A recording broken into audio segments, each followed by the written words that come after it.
Hey, what's up, everybody? Welcome to WNBA Recap. I'm Raymond Lyons. It's Wilson Tarpe Jr. I'm just going to go through these three games real quick for y'all. First one starting out with Dallas and Connecticut.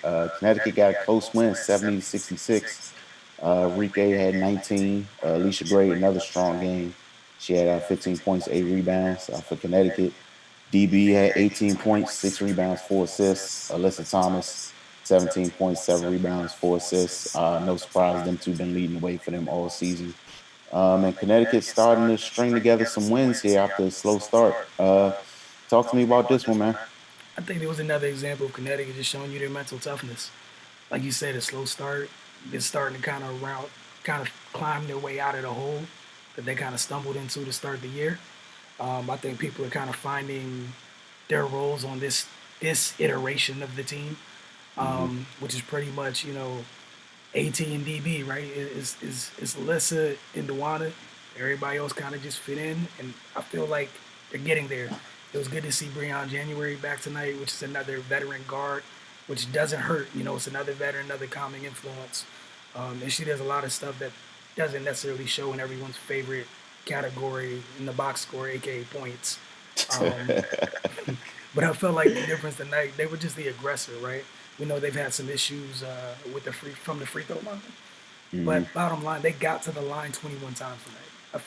I think Dallas got to the line 12 times. Anytime you're trying to come back, sometimes what's the best way to kind of get back into a game is to score when the clock isn't moving. How do you do that? Like getting to the line, and by them being the aggressor, I feel like that's what paid off. Throughout the game, those are body blows, the old-fashioned three-point plays that they get sometimes, and then physically with AT coming downhill and Dewana just dealing. I know she's presents a different type of um, physical issue to deal with. Just all that length, man. Like any little bit of contact, the whistle gets blown. She still got enough time to finish the shot, right? And it just wears on you. But like you said with Dallas, Enrique got an early foul trouble, so she really wasn't on the floor that much in the first half, and obviously it's going to affect that team. She's a big part of it. She came in, she got back in the third quarter, really got back to being on the court, and she scored 11 of the team's 15 points. But you know, uh, credit to Connecticut, man, and shout out to Alicia Gray. She had 15 points and 8 rebounds. All right, moving on to Phoenix and Chicago. Chicago got them out the way, 89-71. Um, yeah, they were just dominant from start to finish. They did it with their defense. They were also sharp on offense. Allie Quigley had 20 points. Kalea Cooper had 16 points. Phoenix they just struggled tonight. After they were another team. Kind of a slow start out the gate. Then, lately they started to pick it up a little bit. Yeah, just talk about how Chicago was able to contain them. Yeah, Chicago. We talked about this sometimes on the men's side of things. With when you have really good players that have bad nights and they bounce back. Chicago's a very very good team. They had a bad game when they lost to Seattle. I am not shocked by this response in the least bit. Like, this is what good teams are gonna do. What I was surprised about was the fact that, not even surprised, I guess impressed, is that they won the battle on the glass against Phoenix 38-26. Not only that, but the duo of Cheyenne Parker and Steph Dolson, this is Dolson's first game back in a while. They had 9 boards apiece. So that's 18 right there between the two of them. And the Mercury had 26 total. And then the job they did defensively, man, look, they held Brittany Griner to 9 points and 6 rebounds in 30 minutes. Only reason I'm gonna bring that up is because Brittany Griner is one of the very best players in this league, and obviously, for her to have a night like that, you got to give credit to the opponent Absolutely. for the job that they did. And then this guy, they shot 54 from the floor, but they shot just 1 of 11 from three, which meant that offense was that efficient in every other way, but from behind the line and getting this done. It was just a really good performance from them. The Shields only had to play 19 minutes, which is a great thing because she's still trying to get back to 100%. And credit her for being here. Some players may not still be on the floor while they're like technically on the mend, but this group seems like they want to make a run at this thing. So this is the type of response a team that I deem a contender would have after a subpar performance. All right. Moving on. If you got a weak stomach, turn away. Atlanta Dream versus Seattle Storm. Man, Seattle took it to them. They beat them 100 to 63. Like just, the score alone says enough. Seattle is playing like they.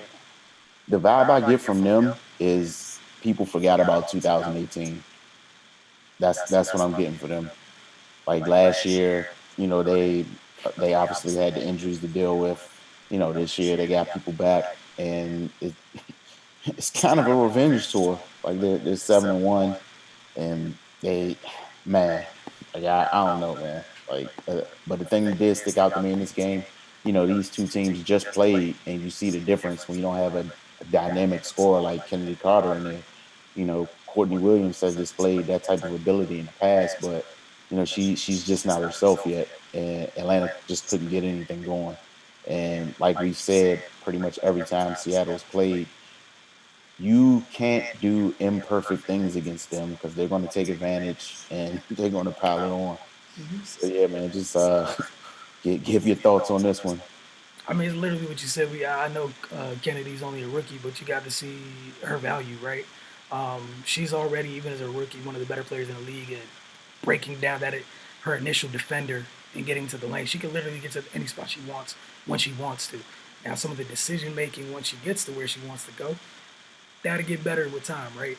She's Mhm. a rookie, but that ability to break down defenses and you take that away, and you let a team like Seattle load up on the only other person on the Dream who could do that right now, which was Courtney Williams. They're going to do what they do.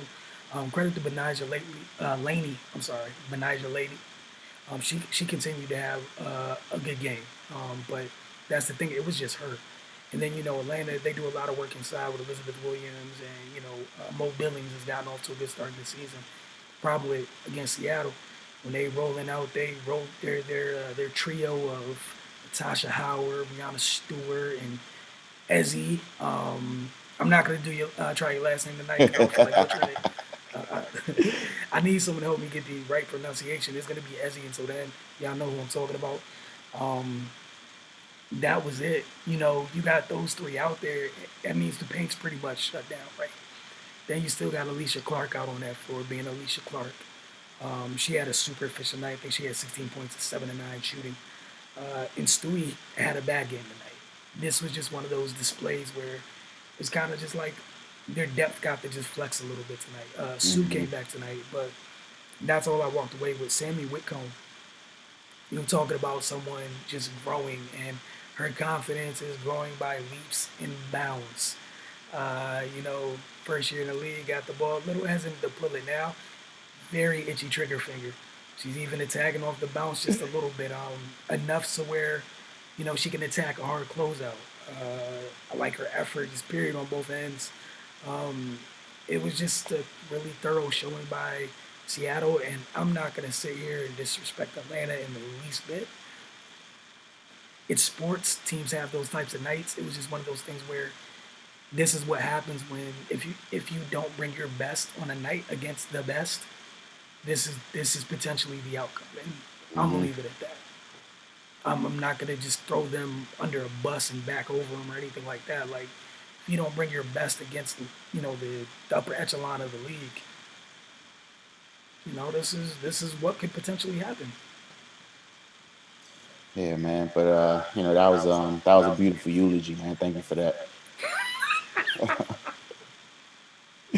But Just for the record, I was the mature one. I was the mature one. This guy. but no, I just thank you guys for tuning in, man. We're going to be here every night. The WNBA has action, so please tune in. Also, check out all our social media platforms. It's Focus TV and Focus_TV on Twitter. And we will check you guys tomorrow. All right.